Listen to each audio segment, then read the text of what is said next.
Hello friends, तो कैसे हैं आप लोग। Welcome to Fresh Pharmacy YouTube channel. तो आज के इस वीडियो लेक्चर में हम स्टार्ट करने जा रहे हैं अपना यूनिट थर्ड का फोर्थ टॉपिक, जिसका नाम है excipients in parental and aerosol products. तो आज के इस वीडियो लेक्चर में मैं सिर्फ एक टॉपिक इसका खत्म करूंगा, कवर करूंगा, जिसका नाम है एरोसोल प्रोडक्ट्स। अगर मैं दोनों टॉपिक को एक साथ इस वीडियो लेक्चर में कवर करूंगा तो वीडियो लेक्चर काफी लंबा हो जाएगा, जो कि 40 से 45 मिनट का बनेगा, जो आप लोग देखोगे नहीं। इसीलिए आज के इस वीडियो लेक्चर में मैं सिर्फ एरोसोल प्रोडक्ट्स को कवर करने वाला हूं, और जो नेक्स्ट लेक्चर होगा वो हमारा होगा एक्सिपिएंट्स इन पेरेंटल प्रोडक्ट्स। इस पे लेक्चर होने वाला है। तो इससे पहले हमने फर्स्ट यूनिट, सेकेंड यूनिट और थर्ड यूनिट के कुछ टॉपिक कवर कर लिए थे। अगर आपने वो लेक्चर्स नहीं देखे हैं तो जरूर देख लेना, क्योंकि सारे टॉपिक्स आपस में बहुत कोरिलेट करते हैं। अगर वहां पर आप वो समझ लेते हो तो ये वाला जो लेक्चर देखने में आपको आसानी होगी और सारा कुछ समझ में आने वाला है, ज्यादा मेहनत नहीं करनी पड़ेगी। चलिए स्टार्ट करते हैं अपना टॉपिक, जो कि है एरोसोल प्रोडक्ट। तो सबसे पहले जान लेते हैं कि एरोसोल प्रोडक्ट्स क्या होते क्या हैं। तो एरोसोल प्रोडक्ट्स क्या होते हैं? Aerosol products are pressurized containers that release liquid form or solid formulation in the form of spray when a button is pressed। देखो, एरोसोल प्रोडक्ट्स क्या होते हैं? एक कंटेनर होता है, प्रेशराइज कंटेनर होता है, जिसमें हमारी ड्रग भरी होती है। अब कौन कौन सी ड्रग भरी हो सकती है? लिक्विड फॉर्म में हो सकती है, फॉर्म में होती है, सॉलिड फॉर्मुलेशन में हो सकती है। जब हम अपने एरोसोल प्रोडक्ट जो भी कंटेनर है उसका बटन प्रेस करेंगे तो हमारी ये ड्रग क्या होगी? रिलीज होगी। इन्हीं को हम क्या कहते हैं? एरोसोल प्रोडक्ट्स कहते हैं। आई होप आप लोग समझ गए होंगे कि मैं क्या कहना चाहता हूं। मेरा मतलब है कि एरोसोल प्रोडक्ट्स ऐसे प्रोडक्ट होते हैं जिनमें क्या होती है? हमारी ड्रग भरी होती है, और किस फॉर्म में भरी होगी? वो लिक्विड फॉर्म और सॉलिड फॉर्मुलेशन के फॉर्म में भरी होगी। जब हम बटन को प्रेस करेंगे तो हमारी स्प्रे के फॉर्म में वो ड्रग बाहर निकलती है। इन्हें हम एरोसोल प्रोडक्ट कहते हैं। तो अब हम देख लेते हैं कि एरोसोल प्रोडक्ट होते हैं वो कौन कौन सी फॉर्मुलेशंस होती हैं एरोसोल प्रोडक्ट्स में, मतलब कौन कौन से हमारे एरोसोल प्रोडक्ट्स होते हैं। Formulations of aerosol product can contain a variety of formulation such as. अब कौन कौन सी एरोसोल प्रोडक्ट में फॉर्मुलेशन हो सकती है? जैसे पर्सनल केयर प्रोडक्ट में कौन कौन से होते हैं? डिओड्रेंस, हेयर स्प्रे और बॉडी स्प्रे। ये जो होते हैं वो आपके एरोसोल प्रोडक्ट होते हैं, पर्सनल केयर के लिए यूज किए जाते हैं। अब डिओड्रेंस और हेयर स्प्रे, बॉडी स्प्रे, ये क्या होते हैं? स्मेल के लिए यूज किए जाते हैं। हेयर स्प्रे आपके हेयर्स को स्ट्रेट करने के लिए यूज किए जाते हैं, उनको मॉइस्चर करने के लिए किया जाते हैं। अब दूसरा हमारा फॉर्मुलेशन है हाउस होल्ड प्रोडक्ट, जो कि घरेलू कुछ प्रोडक्ट्स होते हैं जिनमें ये एरोसोल प्रोडक्ट्स यूज किए जाते हैं, जो कि है air freshener, insecticide, furniture polish. ये जो होते हैं आपके एरोसोल प्रोडक्ट्स होते हैं, जो कि हाउस होल्ड प्रोडक्ट कहलाते हैं, जिनमें घरेलू यूज किया जाता है इनका, एयर को फ्रेश करने के लिए, कीड़ों को मारने के लिए, फर्नीचर को पॉलिश करने के लिए। दूसरा आपका फार्मास्यूटिकल में कौन कौन से एरोसोल प्रोडक्ट हैं जो यूज किए जाते हैं? इनहेलर्स और जेल स्प्रे। आपको यही पढ़ना है कि इनहेलर्स क्या होते हैं, जेल स्प्रे क्या होता है, नेजल स्प्रे क्या होता है। तो अभी हम इन्हीं को सिर्फ पढ़ेंगे। बाकी ये जो मैंने आपको बताया इनको बस देख लेना है। ये तो आप खुद से भी लिख सकते हो कौन सा एरोसोल प्रोडक्ट कहाँ यूज हो रहा है। अब तीसरा इंडस्ट्रियल प्रोडक्ट्स होते हैं। इंडस्ट्रियल में यूज किए जाते हैं जो कि एरोसोल प्रोडक्ट, जो कि लुब्रिकेंट्स, पेंट्स और क्लीनर्स। ये जो एरोसोल प्रोडक्ट्स होते हैं वो आपके इंडस्ट्री लेवल पर यूज किए जाते हैं। अब हम देख लेते हैं, हमारा मेन टॉपिक है फार्मास्यूटिकल प्रोडक्ट, जो कि क्या है? इनहेलर और नेजल स्प्रे। तो इस टॉपिक में हम सिर्फ फार्मास्यूटिकल प्रोडक्ट के बारे में पढ़ेंगे, जो कि इनहेलर्स और नेजल स्प्रे। इसमें कौन कौन से एक्सिपिएंट्स यूज होते हैं ये जानेंगे। सबसे पहले हम देख लेते हैं कि इनहेलर्स क्या होते हैं। इनहेलर्स, जैसा कि आपने अभी देखा, इनहेलर्स क्या है? फार्मास्यूटिकल प्रोडक्ट है जो कि एरोसोल प्रोडक्ट कहलाता है। इनहेलर्स क्या होते हैं? Inhalers are aerosol products which are used to deliver medication directly into the respiratory system for treating respiratory conditions like asthma और COPD, chronic obstructive pulmonary disease. देखो, इनहेलर्स क्या होते हैं? ये एरोसोल प्रोडक्ट होते हैं जो कि क्या करते हैं? हमारी जो ड्रग होती है उसको डायरेक्टली रेस्पिरेटरी सिस्टम में रिलीज करते हैं। रिलीज करने के बाद क्या होती है जी? ये अस्थमा और सीओपीडी जैसी डिजीज को ट्रीट करने में हेल्प करते हैं। इनहेलर्स कहलाते हैं। ठीक है। अब इनहेलर्स कितने टाइप के होते हैं? इनहेलर्स दो टाइप के होते हैं आपके। There are two types of inhalers which are called as meter dose inhalers और ड्राई पाउडर इनहेलर्स। ये आपके दो टाइप के इनहेलर्स होते हैं। आपको बस इतना याद रखना है कि कौन से दो टाइप के इनहेलर होते हैं, उनके नाम याद रखना है। ओके, इनके बारे में इतना नहीं डिटेल में पढ़ना है, बस आपको पता होना चाहिए कि इनहेलर्स क्या होते हैं और कौन कौन से इनहेलर्स यूज किए जाते हैं। Both delivered specific dose of drug. अब ये दोनों जो आपके इनहेलर्स होते हैं वो एक स्पेसिफिक अमाउंट में, स्पेसिफिक डोज में क्या करते हैं? ड्रग को रिलीज करते हैं हमारे बॉडी में। आई होप आप लोगों को यहाँ तक समझ में आ गया होगा कि एरोसोल प्रोडक्ट क्या होते हैं, कौन कौन की इनकी फॉर्मुलेशंस होती हैं, और इनहेलर्स क्या होते हैं, इनहेलर्स कितने टाइप के होते हैं। अब हम देख लेते हैं कि हमारे एरोसोल जो प्रोडक्ट है, खासकर इनहेलर या नेजल स्प्रे में कौन कौन से एक्सिपिएंट्स यूज किए जाते हैं जिससे हमारा जो प्रोडक्ट है बनता है। On the basis of formulation, specific excipients are used which are. अब देखो फॉर्मुलेशन के बेसिस पे कई सारे कुछ स्पेसिफिक एक्सिपिएंट्स होते हैं जो कि यूज किए जाते हैं। ये सारे एक्सिपिएंट्स आप लोग पिछले लेक्चर्स में पढ़ चुके हो, जो कि है disintegrants, anti adherents, lubricants, sweeteners, binders, glidants, flavouring agent, colouring agent, solvents, preservative, solvents. ये जितने भी एक्सिपिएंट्स हैं आप पिछले लेक्चर्स में पढ़ चुके हो, जैसे कि टेबलेट, कैप्सूल, उसके जो एक्सिपिएंट्स थे उसमें पढ़ चुके हो आप, सेमी सॉलिड फॉर्म में पढ़ चुके हो, सॉरी सेमी सॉलिड एक्सिपिएंट्स में पढ़ चुके हो आप, नॉन आयनिक सर्फेक्टेंट और देयर एप्लीकेशन जो टॉपिक था उसमें भी पढ़ चुके हो आप। तो काफी ज्यादा मैंने इसको बार बार रिपीट किया है और यही सब आपको एक्सिपिएंट्स है, उन्हीं के बार बार वही एग्जाम्पल लिखने हैं, तो ज्यादा आपको मेहनत अब नहीं करनी है। इसीलिए मैं आपको कह रहा था कि पिछले वाले लेक्चर जरूर देख लेना, तभी ये वाला लेक्चर आपको समझ में आएगा और ज्यादा मेहनत भी नहीं करनी पड़ेगी। ये सारे जो एक्सिपिएंट्स हैं आपको उन्हीं के बारे में थोड़ा थोड़ा लिखना है और उसके अंदर कौन सा एग्जाम्पल है ये लिखना है। तो आई होप आप लोग समझ गए होंगे कि एरोसोल प्रोडक्ट्स में कौन से एक्सिपिएंट्स यूज होते हैं। एरोसोल प्रोडक्ट में एक्सिपिएंट्स को जानने से पहले हम सबसे पहले देख लेते हैं कि प्रोपेलेंट्स क्या होते हैं। प्रोपेलेंट्स जो होता है हमारे एरोसोल प्रोडक्ट बनाने के लिए एक कंपोनेंट होता है। जैसे कि एरोसोल प्रोडक्ट हम बनाएंगे तो हमें कंटेनर चाहिए होगा, प्रोपेलेंट चाहिए होंगे और एक्सिपिएंट्स चाहिए होंगे और भी चीजें हैं जो हमारे एरोसोल प्रोडक्ट को बनाती हैं। तो ये हमारे एरोसोल प्रोडक्ट का क्या है, कंपोनेंट है जो कि हमारी एरोसोल प्रिपरेशन को बनाने में हेल्प करता है। तो देख लेते हैं कि प्रोपेलेंट्स क्या होते हैं, इसकी definition. Propellants are important component of aerosol product. Propellants क्या होते हैं, हमारे एरोसोल प्रोडक्ट के बहुत ही ज्यादा इंपॉर्टेंट कंपोनेंट होते हैं। Which is a compressed gas और liquefied gas that expel the product from the container by applying necessary pressure to the aerosol system.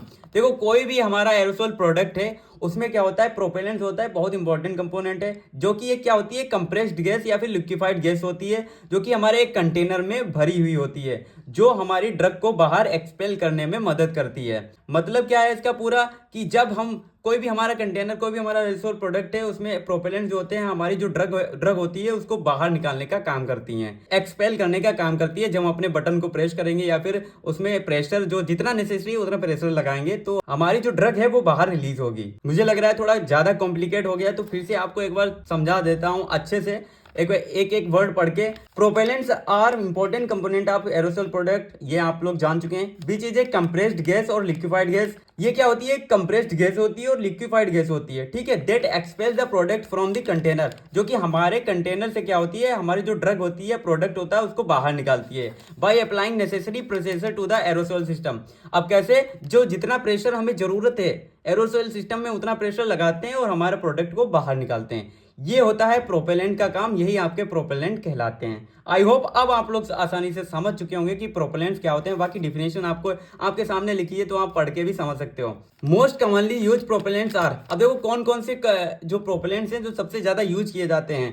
पहला है hydrocarbon, fluorochloro derivatives of methane and ethane, butane, pentane and compressed gas. देखो तीन चीजें हैं जो कि propellant use किए जाते हैं, तीन प्रोपेलेंट ऐसे हैं जो ज्यादा यूज किए जाते हैं। पहला है hydrocarbon, fluorochloro derivatives of methane, ethane, butane, pentane और कंप्रेस्ड गैस। ये होते हैं आपके तीन प्रोपेलेंट जो कि सबसे ज्यादा यूज किए जाते हैं। सबसे पहले अब हम देख लेते हैं कि फ्लोरोक्लोरो डेरिवेटिव्स क्या होते हैं। These derivatives are commonly used as propellant in a aerosol product। देखो एरोसोल प्रोडक्ट में फ्लोरोक्लोरो डेरिवेटिव सबसे ज्यादा यूज किए जाते हैं। Here are some examples of fluorochloro derivatives. Fluorochloro derivatives के कुछ एग्जांपल हैं, जैसे कि CFC chlorofluorocarbon, HCFC hydrochlorofluorocarbon, HFC hydrofluorocarbon. ये जो होते हैं फ्लोरोक्लोरो डेरिवेटिव्स होते हैं जो कि प्रोपेलेंट की तरह प्रोपेलेंट हैं, जो कि प्रोपेलेंट की तरह वर्क करते हैं, ठीक है। अब क्लोरोफ्लोरोकार्बन CFC क्या होता है, अगर आपके सामने क्वेश्चन पेपर में आ जाए कि क्लोरोफ्लोरोकार्बन क्या होते हैं, CFC क्या होता है, तो आप इसमें लिख सकते हो कि CFC यानी chlorofluorocarbons are the fluorochloro derivatives which is used as a propellants and there are some CFC which are mentioned below, और उनके आपके नाम लिख देना है ऐसे, तो ठीक है। अब कौन कौन से CFC होती है देख लेते हैं।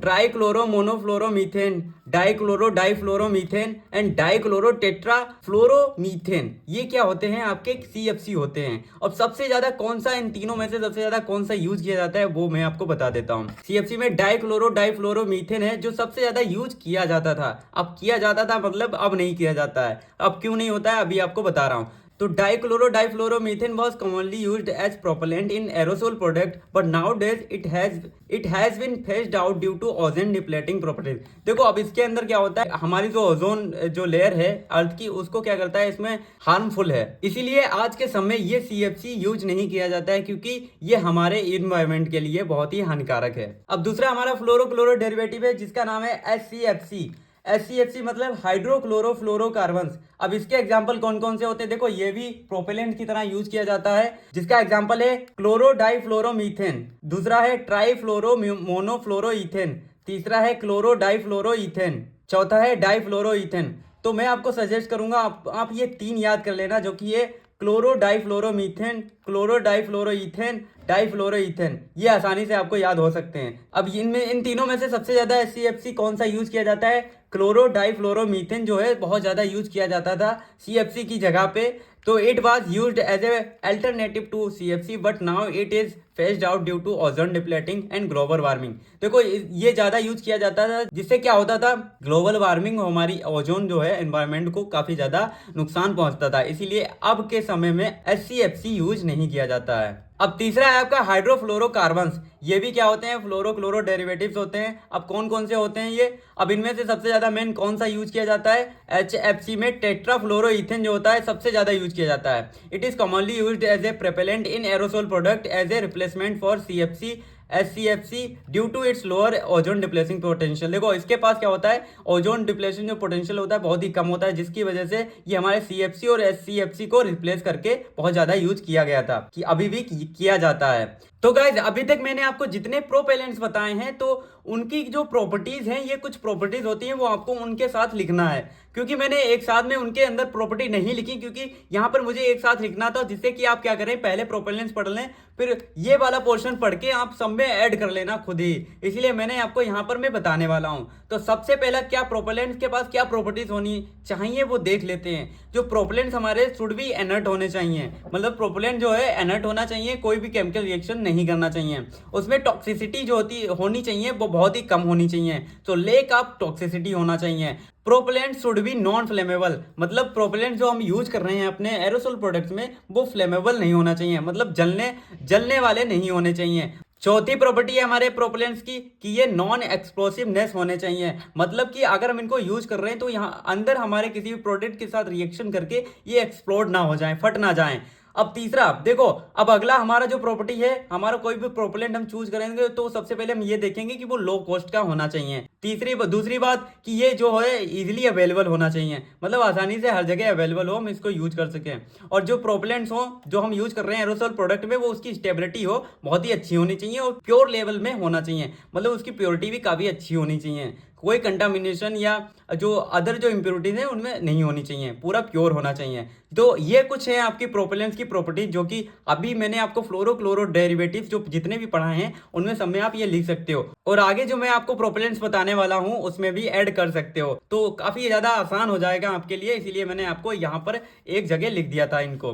ठीक है, आप देख लेते हैं हाइड्रोकार्बन्स क्या होते हैं। हाइड्रोकार्बन्स कौन कौन से होते हैं, प्रोपेन, आइसोब्यूटेन, पेंटेन और ब्यूटेन, ये क्या होते हैं, आपके हाइड्रोकार्बन्स होते हैं, जो कि प्रोपेलेंट्स ही कहलाते हैं। अब इनकी कुछ लिमिटेशंस होती हैं। मेजर लिमिटेशंस ऑफ HC यानी कि hydrocarbon is flammability and explosiveness.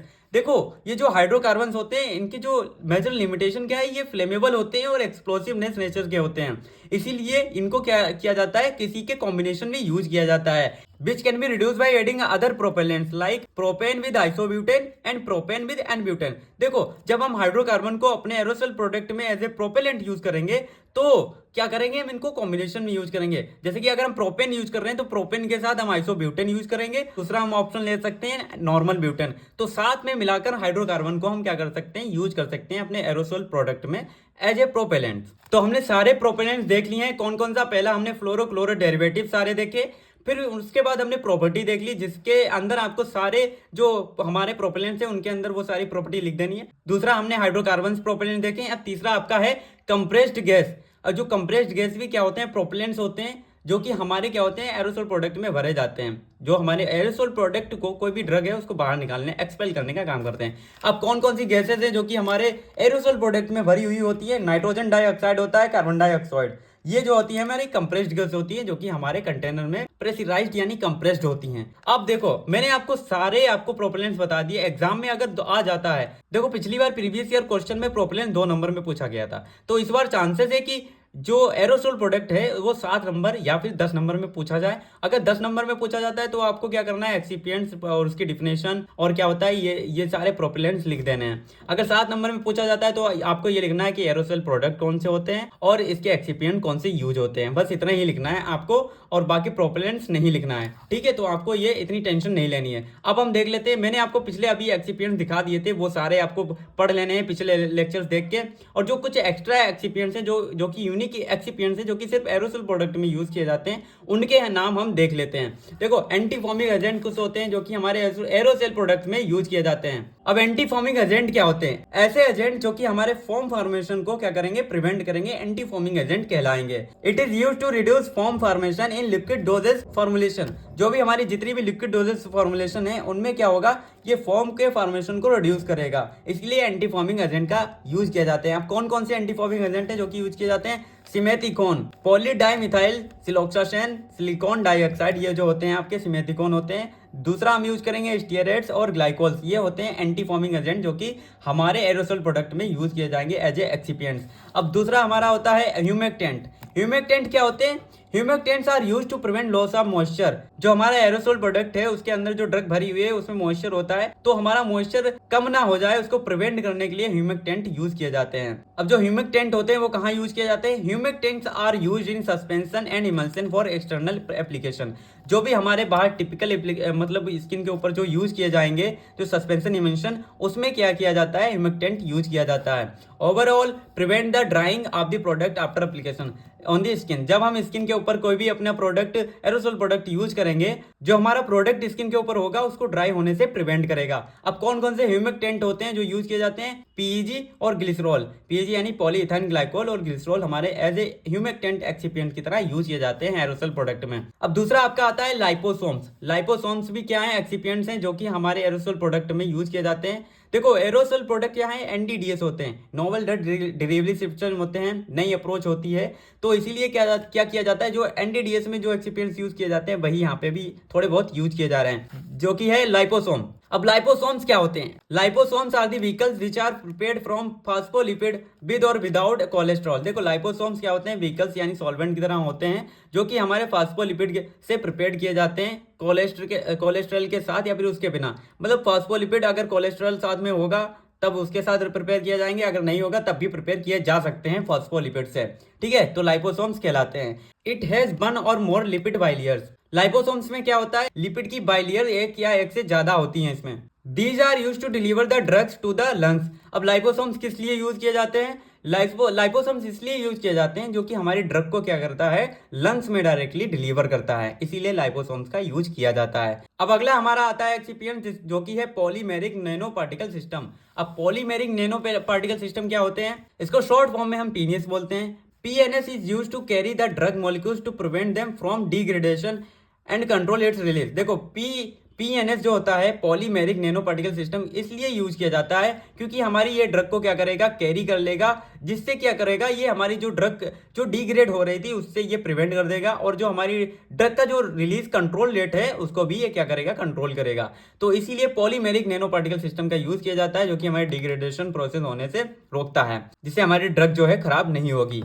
तो पॉलीमेरिक नैनो पार्टिकल सिस्टम में कौन कौन से ऐसे एक्सिपिएंट्स जो यूज किए जाते हैं? Alginic acid, gelatin, chitosan, polylactic acid, polyglycolic acid, ये जो होते हैं पॉलीमेरिक नैनो पार्टिकल सिस्टम्स होते हैं जो कि हमारे एरोसोल प्रोडक्ट में एज ए एक्सिपिएंट्स यूज किए जाते हैं। अब अगला हमारा एक्सिपिएंट्स है जो कि है सॉलिड लिपिड नैनो पार्टिकल्स। अब सॉलिड लिपिड नैनो पार्टिकल्स क्या होते हैं? एरोसोल प्रोडक्ट में एज ए एक्सिपिएंट्स यूज किए जाते हैं, जिसको शॉर्ट फॉर्म में हम SLN की भी कहते हैं। ठीक है, solid lipid nano particles are made from solid lipid surfactant and water. जो सॉलिड लिपिड नैनो पार्टिकल्स होते हैं वो हमारे सॉलिड लिपिड सर्फेक्टेंट और वाटर से क्या किए जाते हैं, प्रिपेयर किए जाते हैं। And it is used as a alternative to polymeric nano particle. जो हमारे पॉलीमेरिक नैनो पार्टिकल अभी आपने पढ़ा है उसके क्या होता है, अल्टरनेटिव होता है, उसकी जगह पे हम क्या करते हैं, सॉलिड लिपिड नैनो पार्टिकल्स को यूज कर सकते हैं। अब देखो पॉलीमेरिक नैनो पार्टिकल्स क्या कर रहे थे, हमारी ड्रग को क्या कर रहे हैं, डिग्रेड होने से रोक रहे थे, और उसकी जो कंट्रोल रिलीज को क्या कर रहे हैं, कंट्रोल कर रहे थे। तो इनका भी वही काम होगा क्योंकि ये पॉलीमेरिक नैनो पार्टिकल के अल्टरनेटिव की तरह यूज हो रहा है। और ये कहाँ यूज होगा? हमारे लंग्स में, यानी कि पल्मोनरी एप्लीकेशन के लिए यूज किया जाएगा, जो कि हमारे अस्थमा है, सीओपीडी है, उसको ट्रीट करने के लिए। ठीक है, अब अगला हमारा एक्सिपिएंट है जो कि एरोसोल प्रोडक्ट में यूज किया जाता है, जिसका नाम है sub micron emulsions. Sub micron emulsions क्या होते हैं? Sub micron emulsions are used to deliver mycobacterium tuberculosis DNA vaccine for the pulmonary mucosal vaccination. मतलब यह है कि पल्मोनरी म्यूकोसल वैक्सीनेशन जो है उसके लिए क्या किया जाता है, हमारी जो माइकोबैक्टीरियम ट्यूबरक्लोसिस डीएनए वैक्सीन होता है उसको डिलीवर करने के लिए सब माइक्रोन इमल्शंस का यूज किया जाता है। तो आई होप आप लोगों को यहाँ तक सब कुछ समझ में आ गया होगा। मैंने बिल्कुल आपको आसान भाषा में समझाने की कोशिश की है। बाकी आपको हैंड रिटन नोट्स बिल्कुल साइट पर मिल जाएंगे और वहां से पढ़ के आप खुद से समझ सकते हो और वीडियो लेक्चर को फिर से रिपीट करके देख सकते हो। पिछले वाले लेक्चर जरूर देख लेना, इसलिए मैं बार बार कह रहा था, क्योंकि जितने भी एक्सपीरियंस हैं बार बार रिपीट हो रहे हैं और उनके एग्जाम्पल आपको वहीं पर लिखना है। तो अगले लेक्चर में हम यूनिट 3 के 4th टॉपिक के जो एक्सिपिएंट्स इन पेरेंटल वाला टॉपिक है उसको कवर करेंगे। आज के इस लेक्चर में हमने एरोसोल प्रोडक्ट्स को कवर कर लिया है। अब हम अगले लेक्चर में इसको कवर करने वाले हैं। तो वीडियो लेक्चर कैसा लगा कमेंट करके जरूर बताना, शेयर कर देना अपने दोस्तों के साथ और सब्सक्राइब करना यूट्यूब चैनल को, क्योंकि जब मैं लेक्चर अगला अपलोड करूंगा उसकी नोटिफिकेशन आपको मिल जाएगी। टेलीग्राम ज्वाइन कर लेना, वहां पे हम क्या कर सकते हैं, आपस में बात कर सकते हैं, जो भी आपको क्वेश्चन है वहां पर आप शेयर कर सकते हो। इसी के साथ चलिए मिलते हैं अपनी नेक्स्ट वीडियो में, तब तक के लिए बाय बाय, जय हिंद।